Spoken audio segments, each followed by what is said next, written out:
9월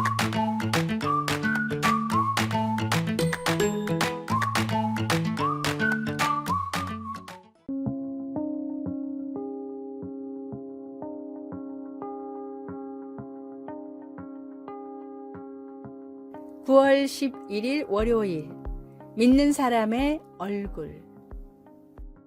세계에서 장사를 가장 잘한다고 알려진 유대인들은 자녀들이 어렸을 때부터 다음과 같은 속담을 가르칩니다. 웃지 않으려면 가게 문을 열지 마라.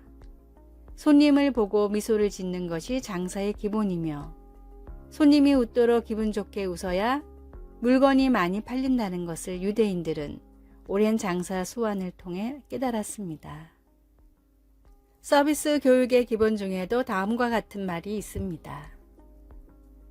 얼굴과 낙하산은 펴져야 산다는 공통점이 있다. 미소는 서비스에서만이 아니라 사람을 대하는 데 가장 중요한 행동입니다. 심리학자들에 따르면 행동에는 전염성이 있기 때문에 먼저 웃는 사람을 따라 웃게 되고, 누군가 하품을 하면 곧 연이어 하품을 하게 된다고 합니다. 상대방을 먼저 웃게 하고 마음을 열게 하는 최고의 방법은 내가 먼저 마음을 열고 환한 미소를 보내는 것입니다. 표정은 마음의 창입니다. 슬픈 마음으로 박장대소할 수 없고 기쁜 마음으로 슬픈 눈물을 흘릴 수 없습니다. 복음을 전해야 할 VIP들을 대할 때도, 주님께 예배하러 예배당에 들어올 때도 웃을 수밖에 없는 기쁜 마음을 준비하십시오. 오늘의 말씀. 성도들은 영광 중에 즐거워하며 저희 침상에서 기쁨으로 노래할지어다. 시편 149편 5절. 오늘의 찬송. 41장 내 영혼아 주 찬양하여라. 오늘의 만나. 주님, 언제 어디서나 밝은 미소와 웃음을 잃지 않는 힘을 저에게 주소서. 매일 주님을 만나는 신앙생활로 항상 기쁜 마음으로 삽시다.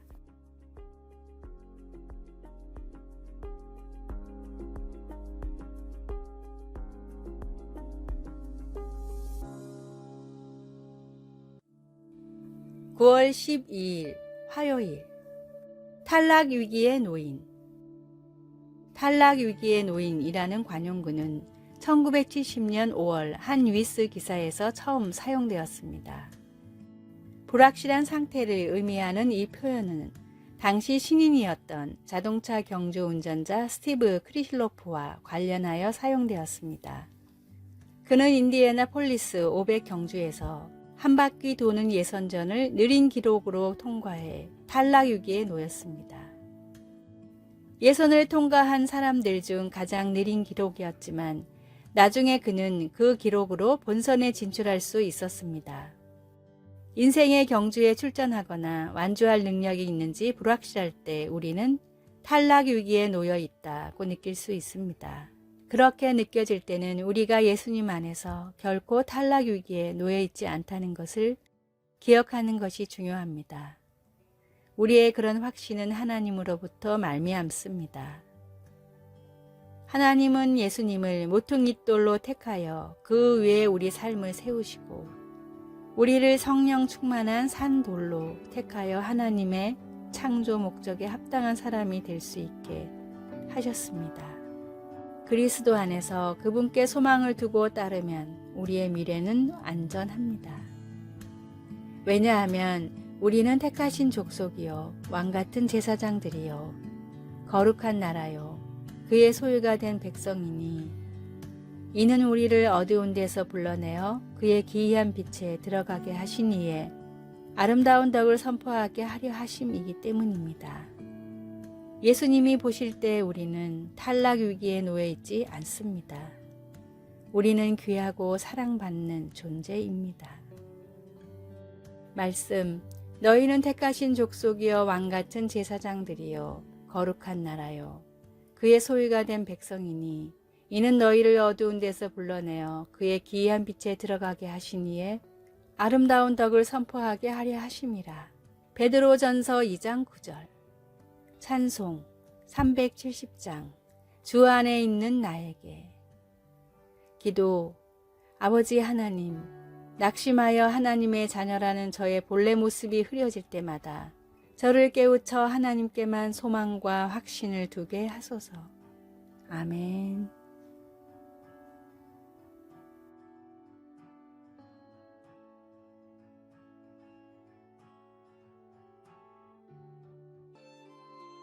(9월 13일) 수요일. 올라가야 보이는 것. 어려서부터 등산을 자주 해 산을 매우 잘 아는 청년이 있었습니다. 하루는 이 청년이 다른 지역의 아주 유명한 산에 올랐는데 생각보다 험한 산세에 그만 길을 잃었습니다. 산에서 길을 잃었다가는 죽을 수도 있다는 사실을 잘 알았던 청년은 매우 당황했습니다. 어떻게든 길을 찾으려고 산을 내려가던 청년은 사람의 흔적이 있는 오두막을 발견했습니다. 그곳에서 살던 노인은 청년을 하룻밤 묵게 해주었고 다음날 무사히 산을 내려갈 수 있도록 안내까지 해줬습니다. 헤어지기 전 감사의 인사를 전하는 청년에게 노인은 조언했습니다. 혹시 다음에도 산에서 길을 잃는다면 그때는 밑으로 내려가지 말고 위로 올라가세요. 위로 올라가서 자기 위치를 확인해야 내려갈 길이 보입니다. 무턱대고 내려간다고 해서 길이 나오지 않습니다. 신실한 그리스도인이었던 이 청년은 노인의 이 조언이 땅을 보지 말고 하늘을 보고 주님의 인도하심을 따르라는 뜻으로 들렸습니다. 이 이야기는 빌리 그레이엄 목사님이 청년 시절 친구로부터 들은 것입니다. 험한 산에서 길을 잃은 것처럼 땅만 바라봐서는 길을 찾을 수 없습니다. 마땅히 향해야 할 곳을 아시고 우리를 인도해 주시는 선한 목자이신 주님을 믿고 주님을 바라보며 걸어가십시오. 오늘의 말씀. 태초부터 있는 생명의 말씀에 관하여는 우리가 들은 바요, 눈으로 본 바요, 주목하고 우리 손으로 만진 바라. 요한일서 1장 1절. 오늘의 찬송 446장 주 음성 외에는. 오늘의 만나. 어디서나 주님을 바라보며 주님의 인도하심을 따라 걷게 하소서. 오직 선한 목자이신 주님이 인도하신 바른 길을 찾기 위해 노력합시다.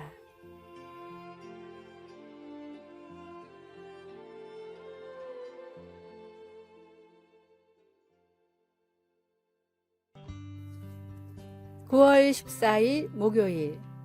하나님이 주신 이름. 학창시절에는 누구나 별명 하나쯤 가지고 있었던 기억이 있을 것입니다. 주로 황당했던 사건이나 재미있는 버릇 또는 좋아하는 취미를 가지고 만들어진 별명 말입니다. 별명은 성경에서도 볼 수 있습니다. 예를 들어 예수님은 야고보와 요한 사도에게 우레의 아들이라는 별명을 붙여주셨습니다. 성경에서 누군가 스스로 별명을 붙이는 것은 흔치 않은 일인데 나옴이라는 여인은 남편과 두 아들이 죽었기 때문에 사람들에게 괴로움이란 뜻의 마라로 자신을 불러달라고 했습니다. 그러나 나오미가 자신에게 붙인 새 별명은 오래가지 않았습니다. 가족을 잃은 엄청난 충격이 그녀의 인생의 끝이 아니었기 때문입니다. 처절한 상황 가운데서도 하나님은 사랑하는 며느리 롯을 통해 그녀를 축복하셔서 결국에는 롯이 재혼하여 아들을 낳아 나오미에게 다시 가족을 이루어 주셨습니다. 우리가 경험한 어려움이나 저지른 실수 때문에 자신에게 실패자, 사랑받지 못할 자와 같은 쓰라린 별명을 붙이고 싶은 마음이 들 때도 있겠지만 그런 별명들이 우리의 삶의 끝은 아닙니다.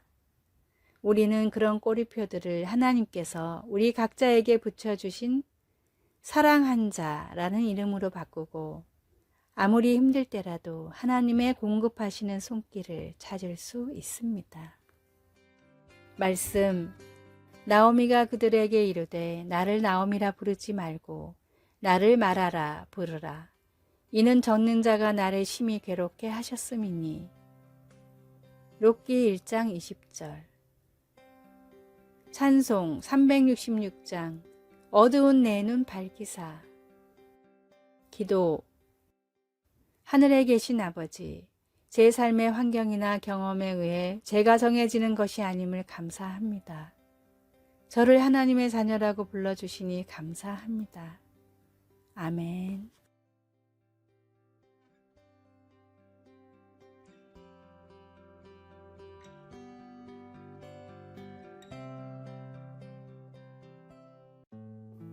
(9월 15일) 금요일. 바다에서의 안식처. 북극 탐사로 유명한 탐험가 밥 바를렛이 오지를 탐험하던 중 희귀한 새 몇 마리를 잡아 돌아오고 있었습니다. 밥은 새들이 답답할까 싶어 새장을 선착장 위에 올려놓았는데 푸르른 하늘을 본 한 새가 주변이 숲인 줄 알고 시끄럽게 울부짖었습니다. 마치 자신을 풀어달라고 항의하는 것 같았습니다. 시간이 지나자 새는 자기 털을 뽑고 머리를 새장에 박으며 난리를 쳤습니다.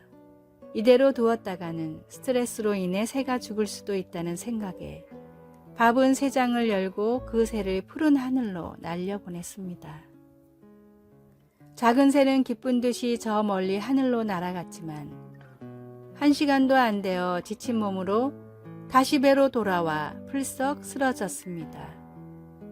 드넓은 망망대해에서의 자유는 곧 죽음이나 마찬가지였습니다. 작은 새가 그토록 벗어나고 싶어 했던 배 위의 새장은 감옥이 아닌 편안한 안식처였습니다. 작고 연약한 새가 바다를 건널 유일한 방법은 망망대해를 나는 자유가 아니라 탐험가의 새장에 들어가는 것입니다.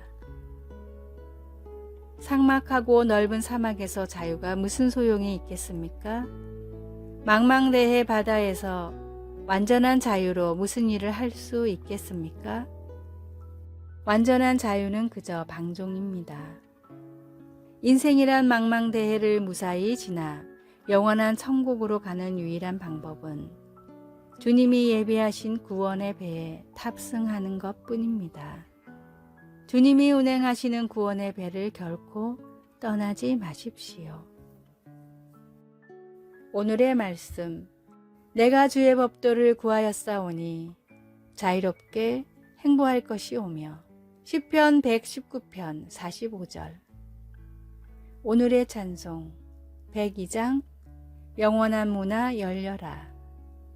오늘의 만나. 인생이란 망망대해를 주님의 은혜로 무사히 건널 수 있게 도와주소서. 주님의 품 안에서 느끼는 자유가 곧 안식처이자 구원임을 깨달읍시다.